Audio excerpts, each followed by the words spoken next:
All right. I've showed this book a lot of times, but I need to show it again. Okay, right as I was having this insane, crazy, out of body spiritual awakening, um, it was like the worst time in my life, and it turned out to be the best time in my life. And that's always how it goes because life is a paradox. So your worst times in your life are really the best because they are profoundly changing you. Now, while I was having this horrible series of events that I just couldn't believe my life, I just felt I was in hell, it felt like.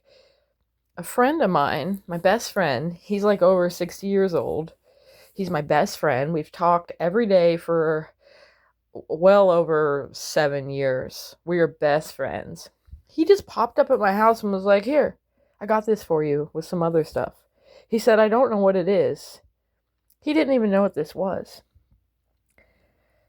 It is, I believe, 120 years old, this book. Now, I didn't read it for a long time. And then one day I just picked it up. And it was after I had this spiritual experience, and everything in this book was exactly what I had experienced. And I understood it so deeply. I understood every word in this book. I was like, this is what I just realized and went through. And it was crazy. And later on, I found a Peter Kingsley book a few years later. And I gave that book away recently, but I found this book in a magical way. And in this Peter Kingsley book, he said, the Sufi, you don't find the Sufi. The Sufi finds you. And this book was the Sufi finding me. Never before had I heard of the Sufi mystics or known. And this book is amazing. And we're going to read a little bit of this book. Let's see. Now the year, reviving old desires, the thoughtful soul to solitude retires, where the white hand of Moses on the bow puts out and Jesus from the ground suspires. Tram indeed is gone with all his rows, and Jamshid's 7 ringed cup where no one knows. But still a ruby kindles in the vine, and many a garden by the water blows. And David's lips are locked, but in divine high piping, Pelevi with wine, wine, wine, red wine, the nightingale cries to the rose. That sallow cheek of hers, tea incarnadine. Sorry, it's hard to read some of it, but let's look. Then it has the interpretation. So it will have this beautiful, deep poem, and then it has Omar. It has the interpretation of it. So it's the Sufi interpretation of Omar Khayyam and Fitzgerald. Now, I might be butchering a lot of these words. I'm sorry. I'm just a hillbilly girl from Appalachia. You know, I've just educated myself. So here we go. Let's see the interpretation. The Sufi begins a new year, and the thoughtful soul of solitude retires. It is spring in his heart. No matter what is gone, let Tram and Jamshid's cup be gone. Of small concern is it that David sings no more. Love, the everlasting, is red as wine, strong as wine, and gives wisdom, as does wine. I love wine. Oh my God, I love wine. Come fill the cup. Be young, and fling away the old garments. There is but a little time to realize the preciousness of the Holy One and the presence of Al-Aziz, the incomparable, who is Wadud, the all-loving. Let us drink his wine. Wine, you say? Yes, wine. Not Zabhir Kuhush, that agreeable poison which Jamshid's disconsolate court lady discovered, but the wine of God's grace, which has no brim.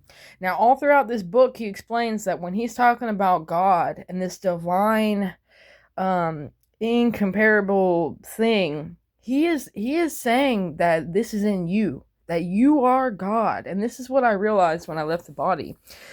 I was like, oh my God, this presence is not separate from me. It is me. It's all around me. It is closer than my very heart. And I've told this a lot of times, but it was so profound when all this was going on. And one day I will tell the story because the story is profound. When all this was going on, I was crying and I was really done with life. I felt so betrayed and broken. I really, for the first time, tasted what true betrayal was. And I felt in my heart what true hatred was. I had never hated anyone until this moment, and I really hated the person that betrayed me. And I looked out the window and I don't think God loves me. I said, God, you don't love me. And I don't believe anymore. And I was crying, and right then I heard a tap, tap, tap, tap, tap, tap, tap on the window. And I look at the window, and there is a red cardinal hanging on the ledge of my window, tapping at the window, staring at me. And it sits there for like 5 minutes. Like, it was clearly like this. I've never seen this happen. And that bird was like looking at me like, hey, God is all eyes everywhere, everything. He's in you. He's closer than your very breath. And it is not separate from you. It is you. So all through this book, he's saying like, hey, God is all places and in you, and you're not, you are that. There's no brim to the grace. If it appears to have a brim, it's the fault of the cup. The Sufi is no wine bibber, and the poet is no drunkard. The Sufi calls, bring me a cup of wine. Not wine that drives away wisdom, but that unmixed wine, whose hidden power vanquishes fate. That clear wine which the worshipper sanctifies the garb of the heart. That illuminating wine which shows lovers of the world the true path. That imperiling wine which cleanses the meditative mind of fanciful thoughts. The Sufi says in justification of his drinking, in drinking wine it is not my desire to riot, or transgress the law divine. No, to attain unconsciousness of self is the sole cause I drink me drunk with wine. You gotta forget yourself and remember what you really are, aside from this body, you know what I mean? You gotta forget the ego. Drunkards are doomed to hell, so men declare. Believe it not, 'tis but foolish scare. Heaven will be empty as this hand of mine, if none who loves God drink finds entrance there. It was but a trifle that brought wine in disrespect. Allah hath promised wine in paradise. Why then should wine on earth be deemed a vice?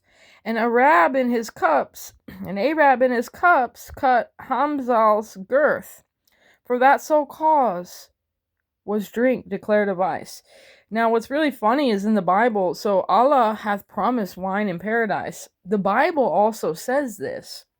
The Bible said God's going to bust out the best feasts and the best wine in paradise. So I think this is beautiful. Yes, don't be ashamed of drinking wine. Wine is divine, balance. It's good to forget, yourself. There are so many in here. And, some of the stuff in here, it's so deep. It's all hand-printed. This is my most prized book. And I love it. It was like an angel brought me this book, I swear. And I always post parts of it. I think I've made a few random shorts about it. Let's see this one. Perplexed no more with human or divine, tomorrow's tangle to the winds resign, and lose your fingers in the tresses of the cypress-slendered minister of wine. And if the wine you drink, the lip you press, end in what all begins and ends in yes, think then you are today what yesterday you were tomorrow. You shall not be less.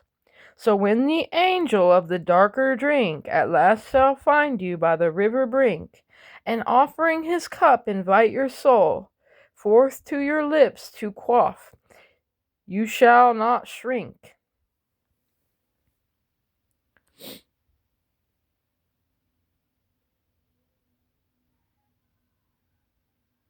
So I'm just going to put this here if you want to pause it and read it. But yeah, I love it. There's one in here that's like heaven or hell. They're both inside of you. I mean, it's some deep stuff. Some of these are really like, when I read them and I understood, I was like, whoa. Whoa. You know?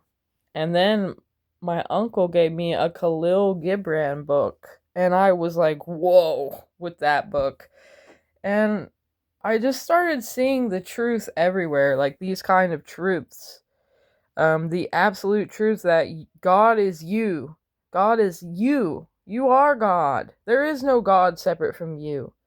And that's hard for people to accept because they come at it with ego. Like, I'm a God. No, you're not a God. You are, like, the absolute. You are fully divine. And, you know, you're part of this great whole that is one. And I used to make a lot of videos about the Bible because the Bible says this very well. God is one, it says.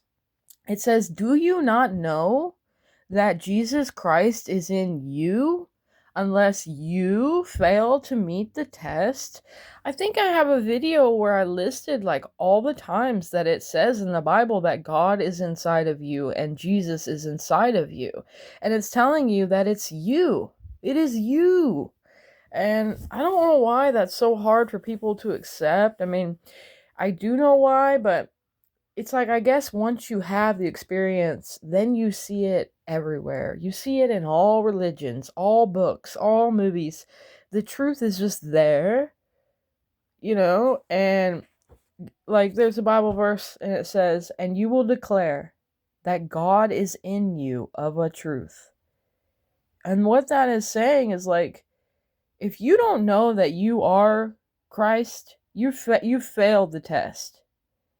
When you really come to know, and sometimes that coming to know takes being broken into pieces and having to be shown how to be silent, how to fully surrender. Like when Jesus is like, take this cup, that moment of you fully or just you completely give up. And I saw this thing like yesterday where Abraham Hicks was like, you give up, just completely give up. And it's true. And then you realize, like, who you are. Oh, here it is. Here's the one I like. There's so many in here. I hope this video isn't annoying. I'm sorry, guys.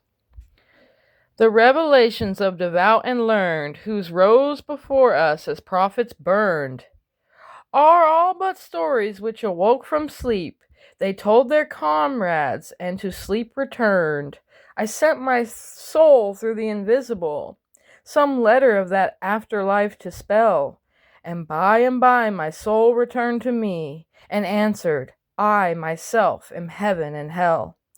Heaven but the vision to fulfilled desire, and hell the shadow from a soul on fire. Cast the darkness into which ourselves, so late emerged from, shall so soon expire. So I'm going to put this here so you can pause it and read the interpretation. So I don't have to read the whole thing. Sorry.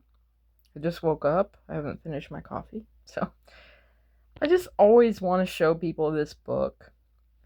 And I just want you to know, like, the key is really just to let go. Just like with the Wu Wei, you know, be like water. Completely let go. You have no control, and everything you need is going to be brought to you at the perfect time. You don't have to struggle for it. You just got to chill. And we all have to remember that. This book was just brought to my door. Didn't know I needed it. A lot of other books that way. A lot of people have come into my life when I thought I was lonely and needed a friend. No one was coming. But the minute that I was like just happy, just gave up, the bestest of friends just came to me. I didn't have to look for them. They came to me. And when people say you're never alone, it's really true. You are never alone. And the animals, like, they know this. The animals know that they are God. When that bird came to my window and looked at me, I was like, whoa. Like, I knew. It was like one of the most divine moments of my life. And then I started trying to test it, and I was like, I want a hawk feather. And I shit you not, I have a video of the hawk sitting there. A hawk kept coming right outside my window every day, staring at me. The video's on my YouTube. And then a hawk came up to me, sat in front of me, ripped one of its feathers out, and dropped it in front of me. I'm not kidding you, dude. You are divine. You need, if you're having problems, if you think you're lacking anything, just give up. Just relax and give up. Forgive people. Forgive yourself. Like, just one of the the biggest things I've had to struggle with is like, why do I forgive like some of these people that are pieces of crap? There is power in forgiving because you are letting go. You know what I mean? Let go and be like water. All the information you need will come to you. I notice every time I ask a question, all of a sudden, all around me, the answer just starts coming to me from every which way.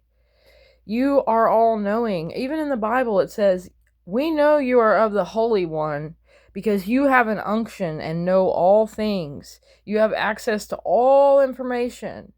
And deep within you, you remember. And when you ask a question, the answer is being brought to you. We just don't notice. And then I was telling my friend the other day, I had to call a friend, and I had to apologize to them. And I had to say, you know what? I was really out of line for the things I said to you, and I hurt your feelings, and I was being really selfish. And I didn't even realize what I was saying. And I'm so sorry. Like, I was crying. I was like, I am so fucking sorry, dude. Like, how dare me to hurt you like that? You were a beautiful person. And we talked, and I told them, I said, dude, I was having dreams about you that, like, I gave you a hug. And this has happened to me like 3 times where someone that I was like, we were like being enemies, I would dream that they would come up to me and we would hug each other. Like, it was so vivid. And I told this person, I said, I kept seeing like people on the TV and in commercials and everywhere that looked identical to you. It was crazy. And I had to tell this person, like, humbly, like, and they knew I was being humble. Like, I was sorry. Like, it's no one else's fault. I'm really, really sorry. And it feels a lot better. You know, my spiritual life didn't open up, and I couldn't, the minute that I forgave the person I hated the most is like when the doors of spiritual magic just bursted forth in my life. Because I was always very forgiving, but it's a different story when you really hate someone and they've really miswronged you, but you're able to be like, hey, I can't sit here and be full of hatred and try to control another being. I have to forgive you, even if you don't know it, you know? And, another book that really helped me and made me realize that was called The Calling. Oh my gosh, I can't believe I'm blanking out on his name right now. Jacob Israel. He wrote The Calling. That is a really, really, really good book. That book changed my life. That book made me realize, like, the whole thing with Jesus is, like, you gotta be like that. It's a spiritual teaching of, hey, you gotta let go. You gotta say, take this cup. I give up. I fully surrender. And you're not surrendering to some God outside of you. You're surrendering to the divineness that you are, just like this book just said. You're never more or less. You are this divine substance that can never be taken from or gained more. You are perfect. You know what I mean? You don't have to hate. You don't have to control. You don't have to do anything. You just have to let go. And everything you need at the moment you need it is going to be brought to you. The people you need are going to come for you. Be like water. All right? I love you. I hope somebody likes this video and that maybe it helps them. And I don't know. Sometimes I think I accidentally talk too loud or I can't talk right. But hey, I love you anyway. Have a good day.